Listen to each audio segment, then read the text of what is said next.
दोस्तों, जैसा कि आपको याद होगा कि मैंने आपको कुछ दिन पहले खबर दी थी कि भारतीय वायुसेना के पास मिग-29 यूपीजी की 3 स्क्वाड्रंस हैं और इनमें से अभी 24 मिग-29 यूपीजी फाइटर जेट्स को अर्जेंट बेसिस पर अपग्रेड किया जा रहा है।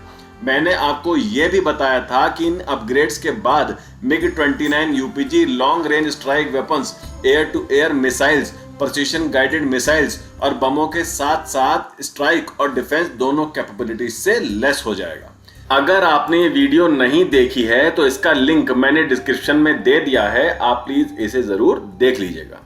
मैंने उस वीडियो में ये तो बताया था कि मिग-29 में आधुनिक मिसाइल्स लगाई जाएंगी, लेकिन ये कौन सी मिसाइल होंगी इसकी तब ज्यादा डिटेल निकलकर नहीं आई थी। पर अब इसमें लगने वाली एक खतरनाक और घातक मिसाइल की डिटेल सामने आ चुकी है। अब आप सोच रहे होंगे कि शायद ब्रह्मोस को मिग-29 में इंटीग्रेट किया जा रहा है, तो नहीं, ये कोई भारतीय मिसाइल नहीं है, ये है इजराइल द्वारा विकसित की गई रैम्पेज मिसाइल। अब आप कहेंगे कि भारत के पास भी तो बहुत सारी एयर टू सरफेस मिसाइल है जैसे रुद्रम 2 वगैरह, फिर क्यों हम इजराइल से ये मिसाइल ले रहे हैं? तो इसका जवाब आपको खुद मिल जाएगा जब आप इस मिसाइल की खासियतों को जानेंगे। तो अब सुनिए कि ये मिसाइल इतनी खास क्यों है।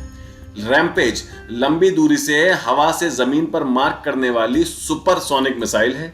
सुपरसोनिक का मतलब है कि ये मिसाइल आवाज से भी ज्यादा स्पीड में टारगेट पर हमला करने में सक्षम है और इन्हें हाई स्पीड लो ड्रैग मार्क 2 मिसाइल भी कहा जाता है। साल 2020 में जब हमारा चीन के साथ तनाव शुरू हुआ था, तब हमें अपने फाइटर जेट्स के लिए एक ऐसी मिसाइल की जरूरत थी जो किसी भी मौसम में अपनी फुल कैपेसिटी से काम कर सके, क्योंकि चीन के साथ लगे बॉर्डर पर बहुत ऊंची ऊंची हिमालय की चोटियां हैं और इस कारण से वहां मौसम कभी भी बदल जाता है। तो इस तरह के वातावरण के लिए रैम्पेज एकदम परफेक्ट मिसाइल है।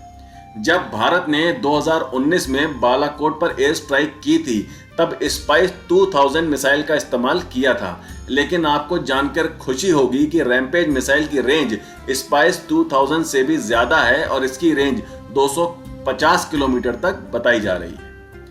अपनी इसी रेंज की वजह से इसे एक स्टैंड ऑफ हथियार कहा जाता है। स्टैंड ऑफ हथियार वो हथियार होते हैं जो लंबी दूरी से ही टारगेट पर लॉन्च किए जाते हैं, जिससे फाइटर जेट को दुश्मन के इलाके में टारगेट के पास जाने की जरूरत नहीं होती और फाइटर जेट दुश्मन के हमलों से भी बचा रहता है।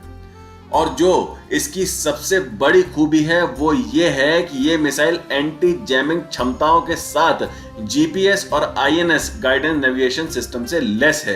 ये पिन पॉइंट एक्यूरेसी से अपने टारगेट पर हमला कर सकती है, मतलब इसका निशाना एकदम अचूक है।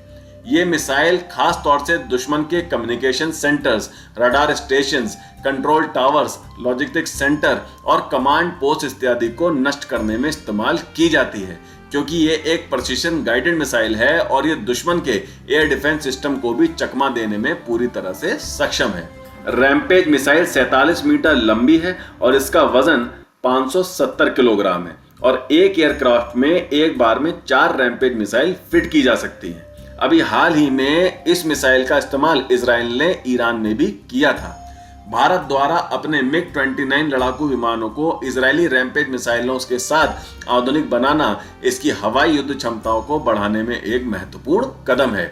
ये सिर्फ ये ही नहीं दिखाता कि भारत अपने दुश्मन के खिलाफ खुद को मजबूत बनाने के लिए कितना प्रतिबद्ध है, बल्कि भारत और इजराइल के बीच बढ़ते रक्षा सहयोग को भी उजागर करता है। तो क्या लगता है आपको, क्या रैम्पेज मिसाइल को मिग-29 यूपीजी में लगाना एक सही कदम है? हमें कमेंट करके जरूर बताएं।